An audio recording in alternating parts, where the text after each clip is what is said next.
Now you got to do a little bit of digging. You got to go like Angela Lansbury, Matlock, throwing out old school references here, but you got to figure out like, are these people doing what they claim to be doing? Who are they training? Who are they working with? Are they getting results? And I'm not just talking about like one or two people here. I'm talking about like real, in the trenches, long-term coaches.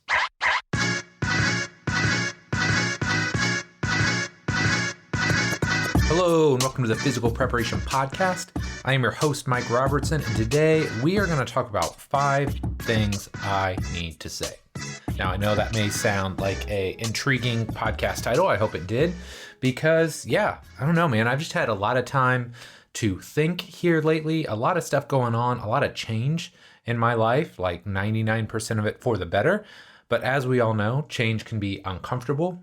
It can be difficult. And I think if nothing else, it forces you to reflect on where you're at, where you're going, and maybe, what you want to get out of life as a whole. So that's what we're going to talk about here today. 5 things that I just feel like I need to say, need to get off my chest, and things that I think will ultimately, as always, help you live a happier, healthier, more successful life, get more out of your career as a trainer, coach, rehab professional, and just in general, be more awesome. So we're not going to do any promos, any mid-rolls.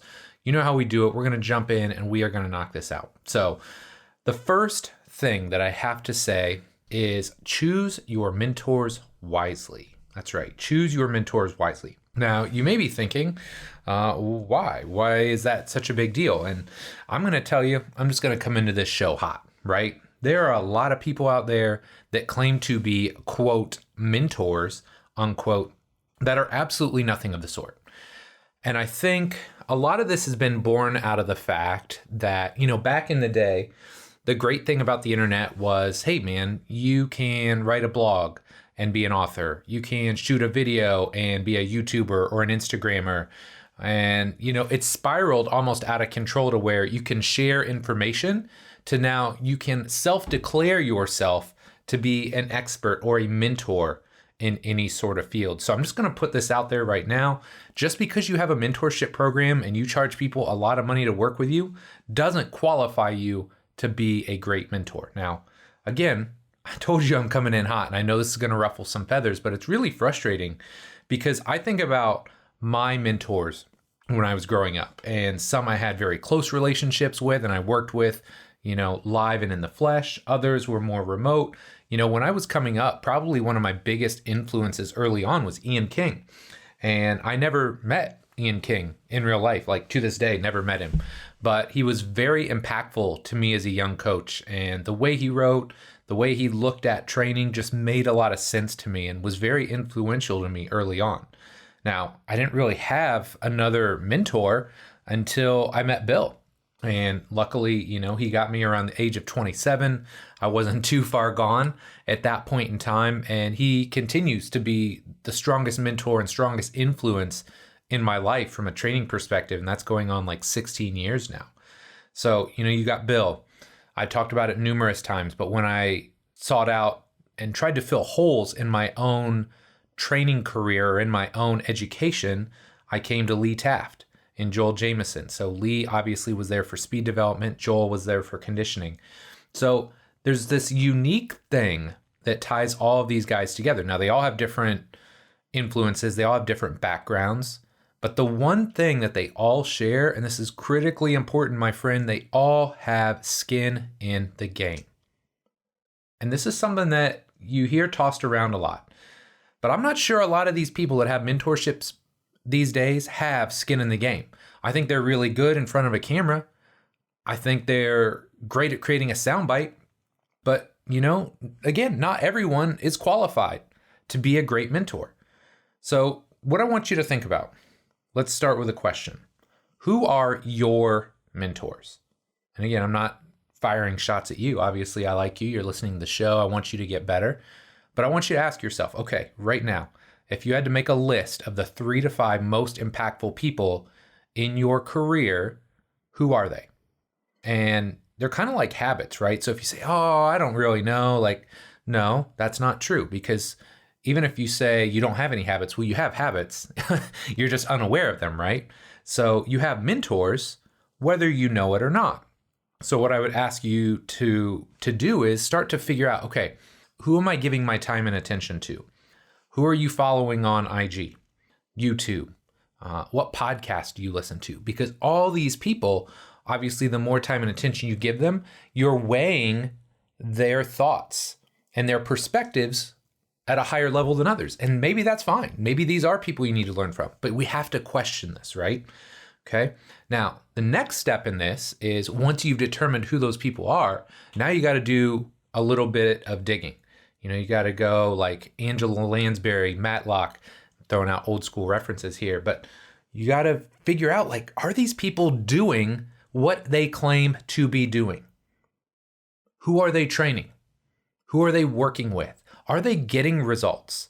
And I'm not just talking about like one or two people here. I'm talking about like real, in the trenches, long-term coaches. Okay? Because again, I get it. Like, I wrote articles when I was very young. I wrote articles when I'd only, been in the industry a couple years. But again, I wasn't proclaiming myself as an expert, and I definitely wasn't mentoring young people. So I think we need to be conscious of who we're giving our time and attention to. Now, another thing I want to put on this is that consultants are not coaches, because just like everybody wants to be a mentor, all of a sudden, everybody thinks they're a consultant. And a consultant is something else that I feel like, hey, look, that's great if you want to do that, but that's something you need to, again, have a lot of time and skin in the game. You do it 20, 25, 30 years. Now you have the right to be a consultant, because a lot of people have been in the game like 5 years and they're calling themselves a consultant. And really, that type of consulting gig where you're just working with a staff or a group or something for like an hour, like you get to be the person that has all the answers, right? Like there's not enough time to prove that what you're saying is incorrect. Okay? So I want to kind of pull this one together a little bit here, right? But if you're going to be in this for the long haul, and we're going to talk about playing the long game later on, but if you're going to be in this game for the long haul, you got to choose your mentors wisely. You've got to understand that not everyone who has a big social media following, or maybe the person that's trained one really elite, very prolific, or very notorious professional athlete is someone you should look up to. You got to find somebody that's got this long established track record in the game. And that's not always the person with the most social media followers, or, the one that talks the most braggadociously about themselves, right? You've got to find somebody who has actually been in this for an extended period of time and getting results. You find that person, you ask them to mentor you, chances are you're going to be a lot more successful. So that kind of leads me to my second point, which is, true fact, social media ain't real life. I think there's a lot of people out there right now huffing and puffing about all the things they know on the internet. And, I think that's always been true, but it's even more so now. Like, you have to be bigger, you have to be bolder, you have to be more confident. And again, I get this. Right? Like, I've shot videos, I've created this podcast, I've written articles. There is a level of authority that you need to speak with and you need to carry yourself with. But there's also this quiet confidence and this humility to know that you don't know everything. But, it's funny because now as I'm watching these things unfold, as I get a little bit older, especially when it comes to social media, some people just have really catchy content. Right? They're killer in Photoshop or Illustrator. It looks beautiful. Some people love to push a lot of buttons, right? We all know that guy or that gal. It's real inflammatory. They find ways, and they've got that core audience, and they're just constantly inciting that rage in them. And then the thing I think that makes me the most upset, because I see it happen to people that I'm very close to, but there are a lot of people out there that are just flat out stealing and repurposing other people's work. And that's frustrating to see. No credit given, no saying, hey, you should go check out Bill Hartman. You should think about joining his intensive because it was one of the most impactful things. Instead, they'll take his work, package it up, and sell it as their own. So that's frustrating. So I'm going to give you a simple fact here. Social media is not real life.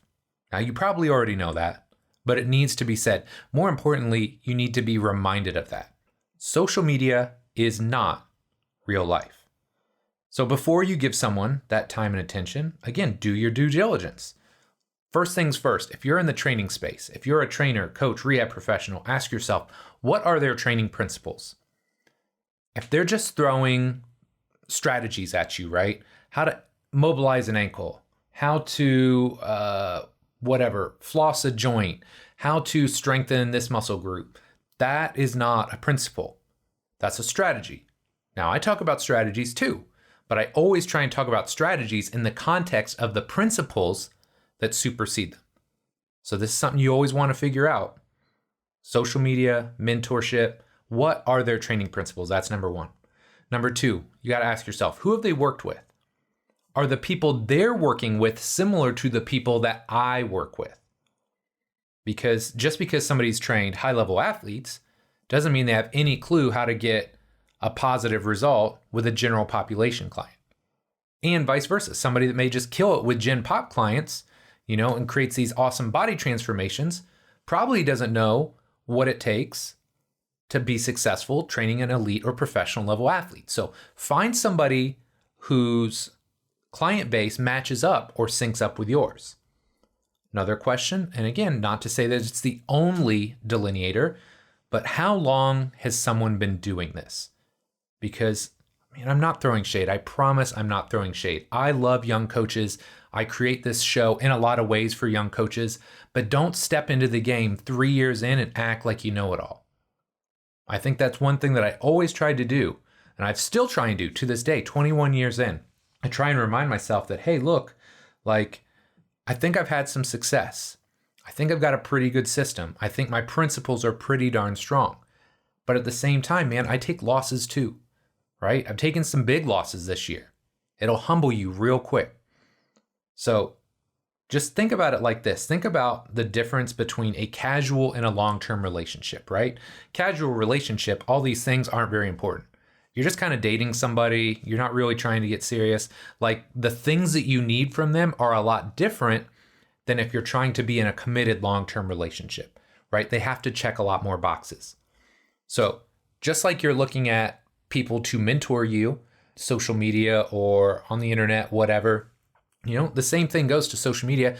Pay attention to the right people, right? So to kind of bring this one together, number one, just by and large, limit your time on social media. People ask me a lot. They're like, oh, it seems like you post a lot. Yeah, I try and post a decent amount, but I follow the post and run strategy. Literally, a lot of times I post stuff in a different external app, so I don't even have to get on Instagram or Facebook or YouTube. I just set it up so it posts automatically and I'm never even on site because it's just easier that way, right? And I don't get caught up in all the riffraff. Then the second piece to this is, if you do follow someone, make sure that they're creating value and make sure that they're honest in their representation of themselves. And that's one thing I will always try and do for you, regardless of where we interact, right? Whether it's me writing an article, shooting a video, creating a podcast like this. If we meet in real life, I'm going to come at you with a certain level of authority and confidence because I feel like I've earned that. But I'm also going to come to you with the greatest amount of humility and knowing that, hey, look, I've taken losses. You've taken losses. It's going to happen, right? None of us are perfect. But if we're in this for the long haul, hey, look, let's work together.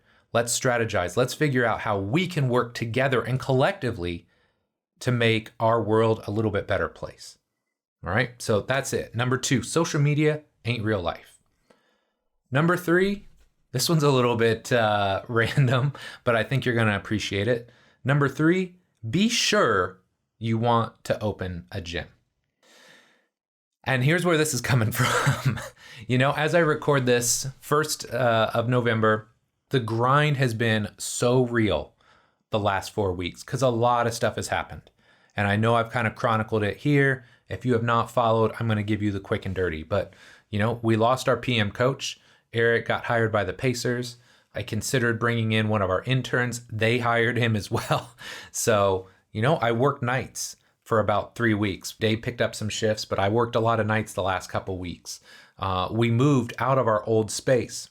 We moved into our new space on top. And that's all on top of all the regular stuff that I have going on between coaching my kids' sports, between doing stuff like this for RTS. Like, needless to say, there's been a lot of adding and absolutely zero subtracting from the calendar.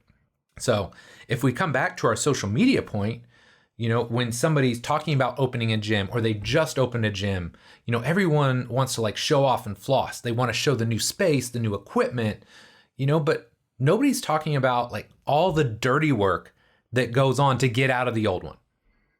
And I can tell you this because like Bill and I just spent a ridiculous amount of time the last 2 days doing all those final last finishing touches to get out of our old space.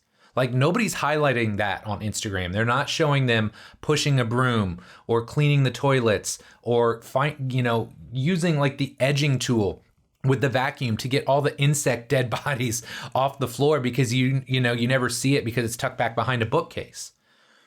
So, when I was coming up, it was like a rule of thumb. If you were a great coach, if you were an Eric Cressy, Joe DeFranco, Ben Bruno, I'm sure there's other great coaches I'm thinking about. If you were one of these like high level coaches, Tony Gentilcore, if you're a high level coach, you had to open a gym to be a legit trainer. Period. Done. If you were a legit trainer, you worked for yourself. You couldn't go work at a big box gym or, another company, with the exception maybe of like Exos, like Nick Winkelman, Brett Bartholomew. They built platforms and names for themselves under the Exos brand. But by and large, if you were an elite trainer or coach, you had to open your own gym. It was that simple. Now, I'm here to tell you, I've done it 13 years now. And I think anybody that's done it for more than a couple will tell you, man, it's not all puppies and balloons. It's not grand opening parties and cutting ribbons and, just showing off all the amazing experiences that you have. Like, there's a lot of hard work. And let's be real here. It's not about all the fancy new equipment you're buying or all the marketing promotions you're going to create. And look, I'll just be totally honest here. Some people may not like this term. Gary Schofield. Love Gary. He hates the term grind, but look, there is no better way to describe it. There are times when you own a business or you run a gym that you are going to grind. You're going to work long days. You're going to deal with stuff you never wanted to. Lawyers, contracts, disputes, disgruntled clients. Like, we all like to talk about our amazing clients. Every now and then you get a stinker that comes in. You get somebody that is not aligned with your principles and your values. You don't pick up on it early. Next thing you know, they're a problem. Okay? So there are times you're going to grind. There are also just ebbs and flows to everything in business. And I think the older you get, the more you realize, hey man, like, not everything is just this steady climb or ascent. It's a very jagged approach. And there's downtimes that are absolutely going to test your will. They're going to test your mettle. And so I was thinking about, when we opened iFast 1.0, go all the way back to August 2008. If you remember that point in time, yes, iFast opened then, also notorious for the fact that the housing crisis was going on or just kind of ramping up, and we had an absolutely awful recession. So you can imagine how easy it is to get somebody to join a new gym or go into a brand new business and spend basically disposable income that they don't have, right? So that's how we started. We got through that. All the ups and downs of hiring, firing, like a lot more hiring than firing, luckily, in our game. But man, that stuff happens. And then you get to 2020, Rona. I mean, dude, the fact that any gyms made it through that are absolutely mind-blowing, and we got hit, or we were impacted far less by it than a lot of gyms out there. So the fact that we made it through that. And look, I'm going to say it right now, iFast 3.0, we just are in the process of signing this 5-year lease. Like, something is probably going to go wrong in the next 5 years. So, there's a lot of things that go on when you open a business, right? There's a lot more risk. There's a lot more responsibility. And, I haven't even mentioned the fact, because I've talked about this before, but when you go from elite trainer to business owner, now you got to learn all these different skills on top of that. You need to become a more polished speaker. You need to become a more polished marketer. You need to master the art and craft of selling. You need to become a business ops specialist. Like there's so many things that you have to do. And I know what the gurus and the mentors say. They say, oh, well, you just need to hire and outsource. Man, that sounds great. But when you're literally like getting by month to month early on to get everything going, like you're a one man or one woman show. Maybe you've got a friend or loved one or supportive spouse, boyfriend, girlfriend, whatever that helps you out. But it's a one man or one girl show until you get things rolling. So there's so much work involved. So I'm never going to tell you don't open a gym. I'm just saying be sure you want to open a gym because things have changed. Like that's the great thing about our industry. Like, yes, it changes. In most cases, I feel like it changes for the better. Ever the optimist. But we're at a point in time now where, hey, do you have to open a gym to be considered a great trainer? No, like if you have the skills to pay the bills, people will find you. They will seek you out and you don't necessarily have to own your own space. And I'm not telling you this to scare you off because I love what I do at iFast. I know it's going to be a grind. I know there's ups and downs, but I'm ready for that. I read a quote the other day. I don't remember who it's from, one of those famous business specialists, but it was something along the lines of, I'd rather be my own tyrant than be ruled by some other tyrant. And I don't know, that really resonated with me because I'd rather deal with myself and my own anxieties and stressors and all that than deal with somebody else and worry about them. So if you want to do this, great. I love it. Commit yourself, go all in because we need more great gyms in this country. Look around, and I don't want to go political, but I mean, when you talk about COVID and like cofactors and things that make people more likely to get very sick or potentially die, obesity is like the number one thing, right? There's vitamin deficiencies and other stuff, but man, if we could just get healthier as a country, as a population, as a whole worldwide, man, it's amazing how much better we could be doing. So be sure you want to open a gym. That's a big one. Number 4, again, kind of bouncing around because there's a lot on my mind and a lot of things that have impacted me here lately. Number 4 is invest in our youth. And here's what made me really start to reflect on this. I think for everybody, the last 2 years has been probably more challenging than usual, right? Like everything that we took for granted, everything that we thought was just normal has been taken and turned on its head upside down. So I think, at least for me, life has been a little bit less enjoyable. And again, I think most of us would say that, right? There's just more anxiety, more stress. We're more worried about what's going on in the world and how we're impacted by things that are outside of our influence.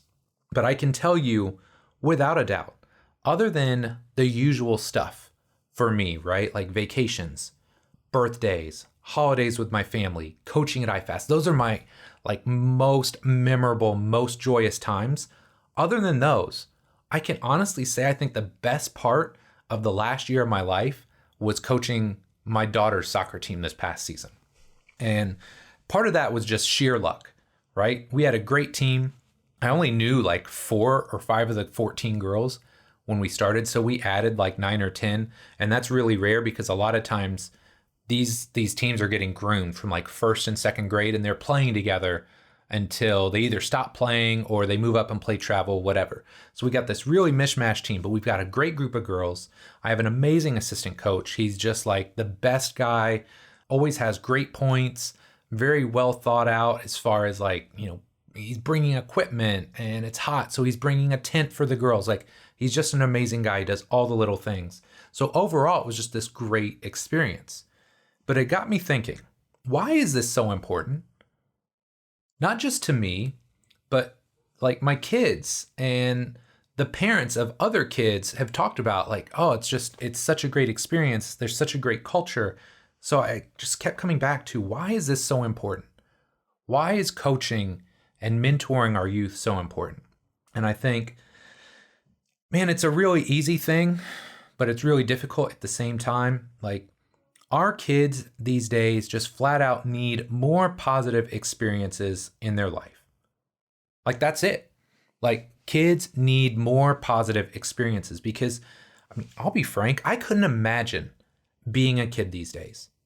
I couldn't. My life was so simple. I grew up in the country. I had no kids my age around, didn't have internet, I had a dial-up rotary phone, didn't have cable. So I had like 4 stations. I had my sister who was not interested at all in sports.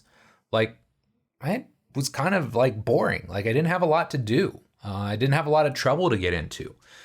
Now I think about kids these days. I mean, I just think about Cade and Kendall being 8 and 10, especially Kendall, right? Because she's the older one and she's got, a little bit bigger circle of friends. She's a little bit just kind of more on that cusp of the age where things start happening, right? And so I'm just thinking about, man, the pressure that they're under, the fact that they're being inundated with social media. I mean, I hear about kids these days, stuff that's going on Instagram or Snapchat or TikTok, psycho parents. And I hate to say it like that because I have great parents that I'm around, but I see it from some of these other teams, these psycho parents. They got their kids in like 10 sports and they're playing like 4 or 5 activities every single night. It's crazy.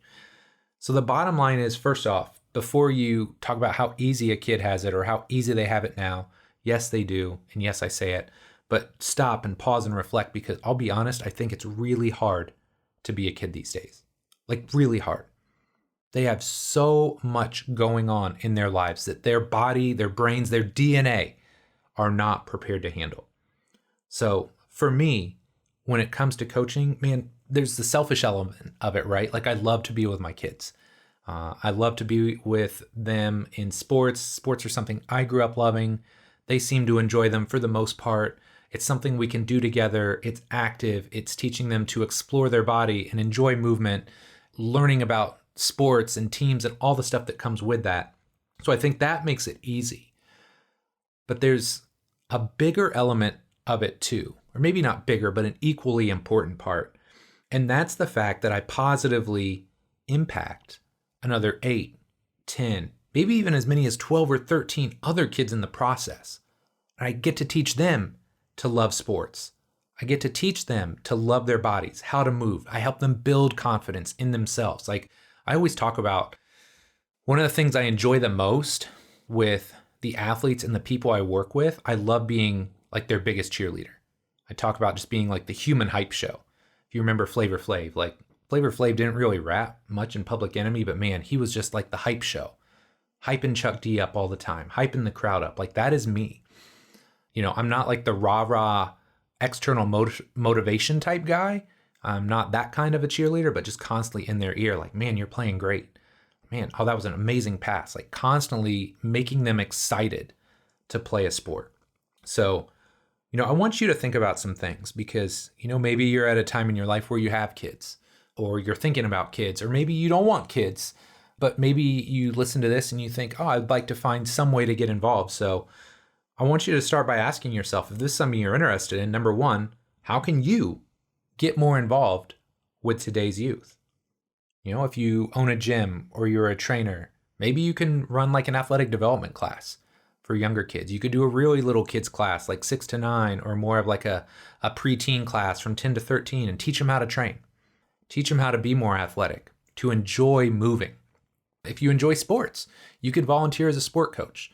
I mean, all the stuff that I do is unpaid, and I wouldn't change it for the world. I love it. It's like one of the purest endeavors I get to do in my life. And that's why, I mean, sure, there's days I'm tired.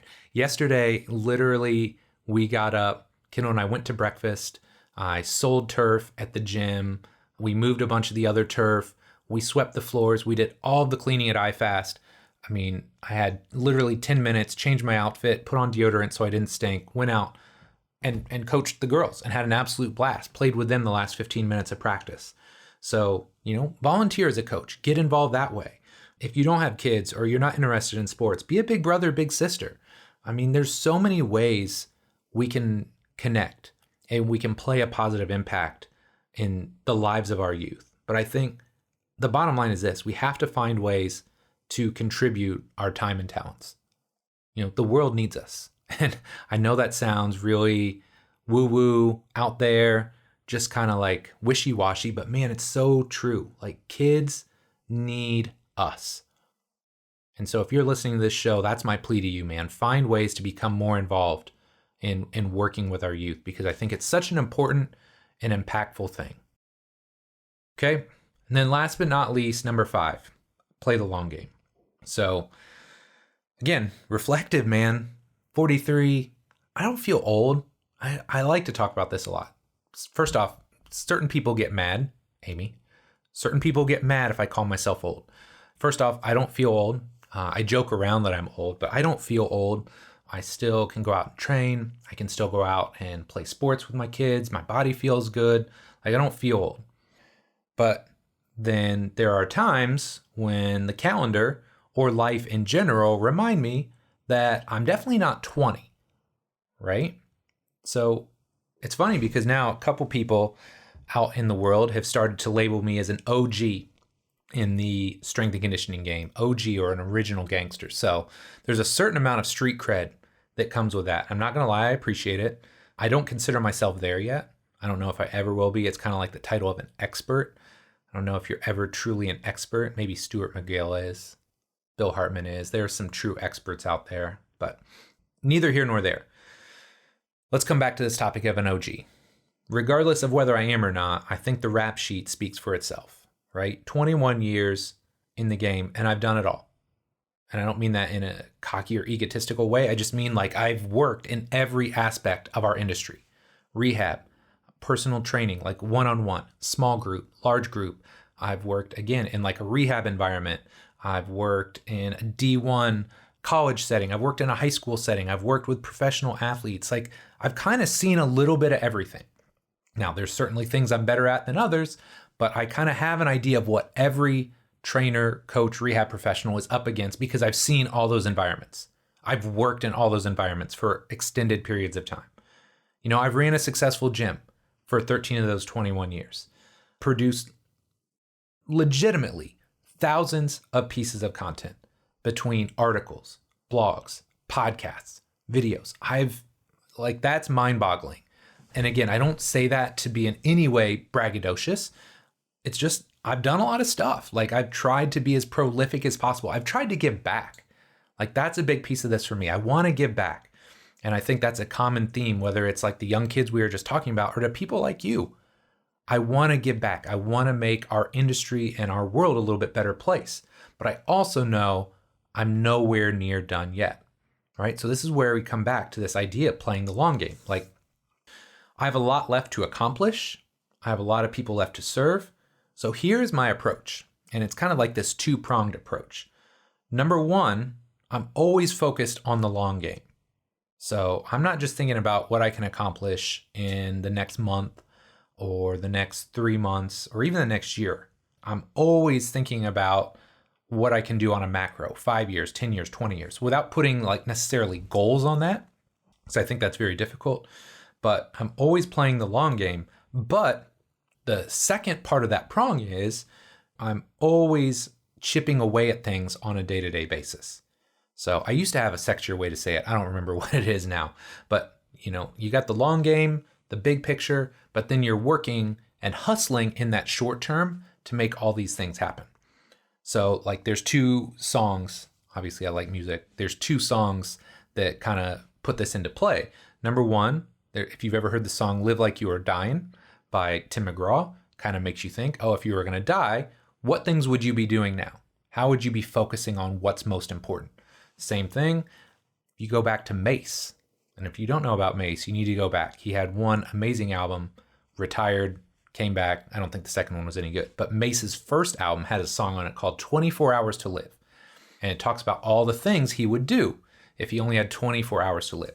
So what I want you to think about is this idea or this concept of playing the long game, but then also taking advantage of the principle of the slight edge. One of my favorite books, which is what consistent acts do you need to do on a day-to-day basis to achieve massive long-term results? Very simple. Too often people get so focused on the long game and they just keep kicking the can down the curb, right? Like, oh, I can do that later. I can do that later. There's no rush. There's no urgency versus, hey, this is where I want to be, or these are the goals that I want to achieve. Now, every single day, I'm going to find ways to be impactful, to do what's most important, to shy away and just like remove all the clutter and all the distraction so that I can get a massive amount of stuff done on a day-to-day basis. Okay? So it's a two-pronged approach. Think long-term, but act swiftly, act decisively in the short term. So I'm always thinking about how I can make small moves on a daily basis to ensure I get where I want. Now, here's how this would work for you. Let's say you want to be a better trainer, better coach, better rehab professional. Things you could do right now today, small daily habits. You could watch a video. You could listen to a podcast. Good for you. You're already doing that. But you could listen to another podcast. You could consider hiring a coach or a mentor for yourself if you're stuck. You've been doing this for a while. You're not seeing the success that you want, right? So you can do little things. You can do a big thing, right? But you have to do actions every day. Let's say you want to get in better shape. What are some small things? Well, you could take the time right now to write the next block of your training. You could plan time on the weekend or maybe some downtime during the middle of the week to do your meal prep. You could seek out a potential coach to help you get the results that you want. Let's say you want to build a better business. You could right now today, when you go on the floor, ask your clients for referrals. One of the absolute best ways to get more people in your door, ask for referrals. You could follow up on a new lead, send an email, send a text. Text is better if you're wondering. Find some way to reach out, make contact. You could start taking a course to improve your marketing and selling skills, right? But here's the big thing. You got to remember that good things don't happen overnight. There's all these different sayings, right? Like Rome wasn't built in a day. There is no such thing as an overnight success. Like these things don't happen. It may look like that from the outside looking in, but ask the person that's in there doing it, it almost never works like that. Okay, so you got to have that long-term vision, but you have to slowly chip away. Do stuff daily if you want to achieve long-term massive results. Okay, so some things to think about. What are your long-term goals? What do you want to achieve in your life? Right? Those are the big, heady kind of things. And then start to think about what are actionable items you can start doing right now, today, and then continue to do on a daily basis to help you achieve those goals. All right, my friend, I really hope you enjoyed this. Like I said, I was coming in hot today. Lots of good stuff. Never, ever in a bad mood. Very rarely, maybe ask my family. Very rarely am I in a bad mood. Definitely wasn't today, but just felt like there was a lot of stuff that I've been thinking about, reflecting on, that I wanted to share with you. So I hope you enjoyed this. In summary, the 5 things that I needed to talk about, 5 things I needed to say. Number 1, choose your mentors wisely. All mentors are not created equal. Not everyone, even though they might have a program that they call a mentorship program, is qualified to be a great mentor. So choose your mentors wisely. Number 2, remember, social media ain't real life. Everybody's flashing their highlight reel. Everybody's talking about how awesome they are.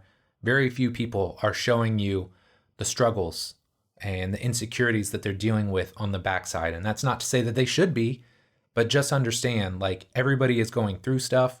Make sure you're giving the right people your time and attention on social media. And just as a general rule, limit your time on social media as well, unless it's stuff about me, in which case it's totally awesome and totally fine to review. Number 3, be sure you want to open a gym. Times have changed, friend. Like, just because you have some capital, just because you are an elite level trainer and you maybe don't like the person you're working for right now, doesn't mean you have to go out and do it on your own. If you want to, great. And you're ready for the grind and all the back end behind the scenes stuff that goes into it and all the new skills you have to learn, by all means do it. I will still tell you to this day, it's one of, if not the most rewarding professional things that I've ever done. But don't let anybody fool you. It's a lot of work. It's a lot of work. Number 4, invest in our youth. Best part of my year, outside of stuff with my family and the people I work with, was coaching those girls. I mean, to see their faces, to watch them come together as a team, to listen, to mature, to play as a group, and really just to see the absolute sheer joy on their faces when we won a championship, man, nobody will ever take that away from me. I mean, that was almost a month ago, and I still can't get that image out of my brain. So find ways to invest in our youth. Their smiles, their energy, like, young people need us. They need us more so now than ever before. So find ways, if you can, to invest in our youth, because it will be one of the most rewarding experiences you ever have in your life. And then last but not least, always remember to play the long game. Too often we're dangled the carrot, or we're shown the shiny object, and we're constantly distracted and losing focus. But play the long game. Think about where you want to go, where you want to be, who you want to be, and then find those small, daily, actionable items you can use to make yourself the best version of yourself, to achieve those big goals. Because look, a lot of times those big goals, when you chip away at them, when you break them up into manageable chunks, they're not nearly as scary as you'd think. All right, my friend, thank you so much for your time. I really needed to do this. It feels really good talking about this stuff because I have all these thoughts sometimes bouncing around in my brain, and I need a way to get it out there into the world to people like you. So I hope you enjoyed this episode. If you did, man, please take literally 2 seconds out of your day and share it with somebody you think needs to hear this. Maybe it's somebody that you know would be a great youth sport coach. Maybe it's somebody that needs to find a great mentor. Maybe it's the person that is constantly like chasing that short-term gain, that short-term hustle, and not getting the long-term changes that they want. So if you would take 2 seconds out of your day, share it with somebody, man, I would appreciate that more than you know. So my friend, as always, thank you so much for your support. Love and appreciate you. And we'll be back next week with our next episode. Take care.